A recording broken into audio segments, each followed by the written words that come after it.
Hello friends, welcome to ஜிவிஸ் home cooking. இன்றைக்கி நம்ம எல்லோருக்கும் பிடிச்ச மட்டன் குழம்பு வீடியோ மணக்கிற மாதிரி எப்படி செய்யுதுன்னு பார்க்க போகிறோம். அதுக்கு மட்டன் குழம்பை எப்பயும் ஃப்ரெஷ்ஷாக மசாலா அரைச்சி செய்யுங்க. அப்போ தான் மட்டன் குழம்பு ரொம்ப டேஸ்ட்டாக இருக்கும். இப்போது மசாலா அரைக்கிறதுக்கு என்னென்ன தேவைன்னு பார்க்கலாம். 4 பட்டை, 5 லவங்கம், ஒரு அன்னாச்சிப்பூ, 2 ஏலக்காய், 2 டேபிள் ஸ்பூன் தனியா, 1 டேபிள் ஸ்பூன் சோம்பு, 1 டேபிள் ஸ்பூன் மிளகு, அப்புறம் 1 டேபிள் ஸ்பூன் கசகசா. கசகசா தவிர மற்ற எல்லாத்தையும் ஒரு நிமிஷத்துக்கு வறுத்து எடுத்துருங்க. கருக்க விட்டுறாதீங்க, மசாலா நல்லா இருக்காது. இப்போ கசகசா சேர்த்துடலாம். இது கோல்டன் கலர் ஆகிற மாதிரி வறுத்து எடுத்துக்கோங்க. அவ்வளோதான். இது நல்லா ஆறின பிறகு அரைச்சி வச்சுக்கோங்க. இப்போ எப்படி குழம்பு செய்யுதுன்னு பார்க்கலாம். அதுக்கு ஒரு வானிலையில் ஒரு 6 ஸ்பூன் எண்ணெய் ஊற்றிக்கோங்க.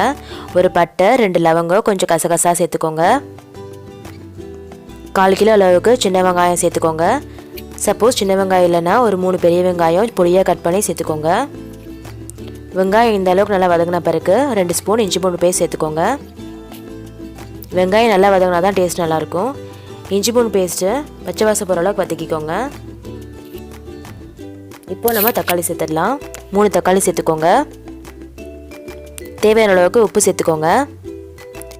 இது ஒரு 2 நிமிஷத்துக்கு வதக்கிட்டு கருவேப்பிலை சேர்த்துக்கோங்க தேவையான அளவுக்கு.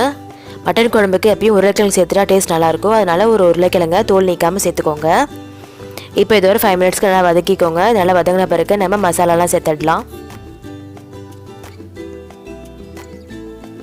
இப்போ நம்ம மசாலாலாம் சேர்த்துடலாம். அதுக்கு 1 டீஸ்பூன் மஞ்சத்தூள், இந்த ஸ்பூன் அளவுக்கு 1.5 ஸ்பூன் வீட்டில் அரைச்ச குழம்பு மிளகாய் தூள், அப்புறம் நம்ம அரைச்சி வச்சோம்ல மசாலா அது சேர்த்துக்கோங்க. 1 கிலோ கறிக்கு இந்த மசாலா கரெக்டாக இருக்கும். இப்போ இது ஒரு 5 மினிட்ஸ்க்கு நல்லா வதக்கிக்கோங்க, பச்சை வாசலாம் போகிற அளவுக்கு. அடுத்து நம்ம மட்டன் சேர்த்துடலாம். 1 கிலோ மட்டனை நல்லா கழுவிட்டு 1 ஸ்பூன் மஞ்சத்தூள், 1 ஸ்பூன் இஞ்சி பூண்டு பேஸ்ட்டு, கொஞ்சமாக உப்பு சேர்த்துட்டு விசில் வச்சுக்கோங்க. உங்கள் தேவைக்கு ஏற்ப நாங்கள் 5 விசில் விட்டுட்டோம். இப்போ நம்ம மசாலாலாம் நல்லா வதங்கிடுச்சு. மட்டன் சேர்த்துடலாம். மட்டனை வேக வச்சு தண்ணியோடையே சேர்த்துக்கோங்க. அப்போ தான் குழம்பு நல்லா டேஸ்ட்டாக இருக்கும். தண்ணியை ஊற்றிடாதீங்க. இது ஒரு 5 மினிட்ஸ்க்கு வதக்கிக்கோங்க. அடுத்து நம்ம தண்ணி சேர்த்துக்கலாம். மட்டன் முழுகிற அளவுக்கு தண்ணி ஊற்றிக்கோங்க. இந்த ஸ்டேஜில் உப்பு காரெல்லாம் கரெக்டாக இருக்கான்னு பார்த்துக்கோங்க. ஏதாவது கம்மியாக இருந்தால் சேர்த்துக்கோங்க. இது ஒரு 1/2 hour மூடி போட்டு கொதிக்க விட்டுக்கோங்க. நடுவில் ஒரு தடவை கிண்டி விட்டுருங்க.